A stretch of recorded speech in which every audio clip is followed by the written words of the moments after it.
Mama yenu aliacha nyumba. Auntie, ila nyumba Kigamboni ya kwangu shoga yangu.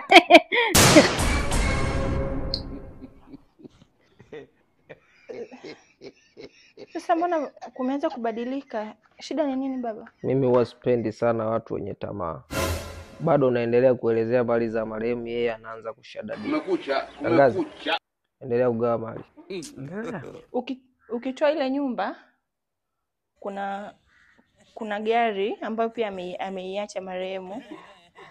Basi mimi ile gari nichukue mimi.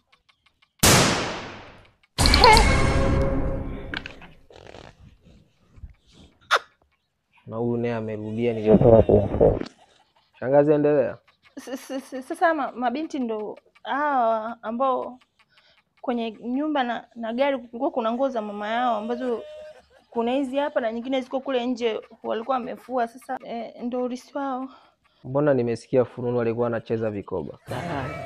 Bye. Bas. Sipendi sana unataja vitu vya ovyo, unaacha vitu vya msingi. Kidege, kwenye mali za marehemu mama, angalia hapo utakachochukua. Aku. Basi unafikia hata mioga nina tamaa. Kagauni ka mama aka kamoja katanitosha zangu akuendea kazini. Mademu wote watakuwa wananiangalia. Mimi aka kamoja ka. Nifiti kama hivi. Unaviona? Ningekuwa na tumanyonyo hapa vipi?